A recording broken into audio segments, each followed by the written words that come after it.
Гласот на Америка на македонски. Преку една деценија вашиот прозорец кон САД. А сега, директно од студиото во Вашингтон. Добро вечер. Го гледате ТВ журналот News Flash на Гласот на Америка на македонски јазик, а јас сум Лилица Китановска. Председателот на Македонија денес во Вашингтон ќе присуствува на молитвениот појадок. За неговите впечатоци ќе ви кажеме повеќе утре во ексклузивното интервју за Гласот на Америка. А пред другите вести, вие честитаме годината на зајакот, што според кинескиот календар започнува денес. Останете со нас. Египетските војници зазедоа позиции меѓу про и антивладините протестанти во египетскиот главен град, каде истрели се слушаа од рано утринава по насилничките судири меѓу двете страни. Неколку тенкови биле стационирани близу Тахрир плоштадот, додека илјадници антивладини протестанти се собраа таму и изградија барикади. По вчерашните жестоки судири на поддржувачи на Мубарак, кои упаднаа на плоштадот, и протестанти кои сакаат крај на 30-годишното владење на председателот, лекари поставија провизорна клиника во блиска џамија за помош на над 640 повредени. Официјалната цифра на мртви за последните 24 часа стои на 5. А овде во САД, милиони луѓе во 12 американски сојузни држави се ископуваат од под масивно снежно невреме што откаже илјадници летови, го отежна автомобилскиот сообраќај и остави илјадници без струја. Тешкиот снег беше причина за уривање на неколку покриви. За среќа нема сериозно повредени. Во Чикаго за илустрација има паднато 50 сантиметри снег, но ветрови со јачина на ураган создаваат бури од снег над 1 метар високи. А од Ханој до Пјонкјанг денес се прославува пристигањето на лунарната нова година со огномети, молитви и семејни собирања. Големи огномети имаше во Пекинг и во Шангај, додека во Северна Кореја децата летале змеови и играле традиционални игри. Најголем дел од Азија ја слави добрата среќа што ја ветува годината на зајакот, додека Виетнам ја слави годината на мачката. Сеедно како се вика, ова е настан на кој трговците му се радуваат. А председателот Барак Обама од Вашингтон испрати честитки и желби за мир, просперитет и добро здравје за сите кои го слават настанот. Ситуацијата во Египет се одразува и на цената на нафтата, пред се затоа што инвеститорите се вознемирени од сценаријата на можна разврска, а нивната нервоза е легитимна, зашто низ Суетскиот канал секојдневно минуваат милиони барели нафта за САД и Европа. Во продолжение го осветлуваме тој аспект на кризата. Египет не е голем производител на нафта, но египетскиот Суетски канал е многу важен за снабдувањето со нафта. Тим Дженингс е трговец со нафта. Еве што вели тој за последиците од како било проблем на оваа точка.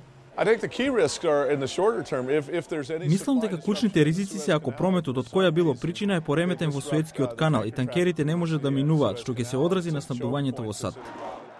Додека растат протестите во Египет, растеше и цената на нафтата изминатава недела.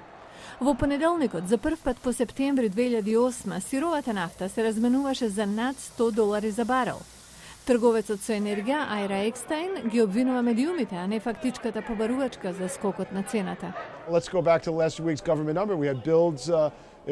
Ако се вратиме на владините цифри од минатата недела, имавме неочекувано растечки количини на бензин и нафта. Во средата пак имавме најмалку за последниве 8 недели.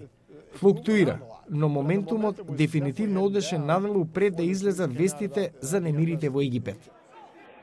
Иако цените се очекува да бидат и повисоки, многумина велат дека затворање на каналот е малку веројатно, зашто регионот е многу зависен од енергетскиот извоз. Сепак, никој не може со сигурност да тврди. Многу поголеми се стравувањата дека немирите од Египет може да се прошират на држави производители на нафта во заливот. Економистите велат дека повисоките цени на нафта што од тоа би произлегле може да наштетат на кревкото глобално опоравување, зашто конзументите ќе се воздржуваат од поголеми трошоци за купување на поскапо гориво. Стариот стереотип дека кардиоваскуларни болести напаѓаат само дебели, средовечни мажи во развиените држави веќе не важи. Светската здравствена организација вели дека 80% од жртвите на срцев или мозочен удар се од земји со ниски или средни примања. Нова американска студија покажа дека третман во центри за удари спасуваат животи. Какви се овие центри? Ке ви кажеме веднаш. Времето и третманот се круцијални за преживување на мозочен удар.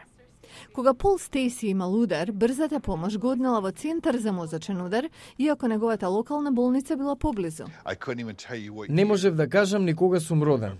Не знаев дали го кажувам целосно моето име. Не можев да се сетам на роднини, на ништо. Тие ме вратија во нормала. Истражувачите ги проучувале стапките на преживување за околу 31.000 пациенти. Сите доживеале акутен мозочен удар предизвикан од згручување на крвта што го блокира текот на крвта во мозокот.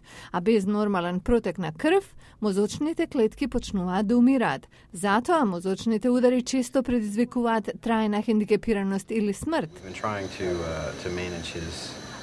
Центрите за мозочен удар специализираат медицински екипи за давање брза, организирана помош за пациентите кои имале удар.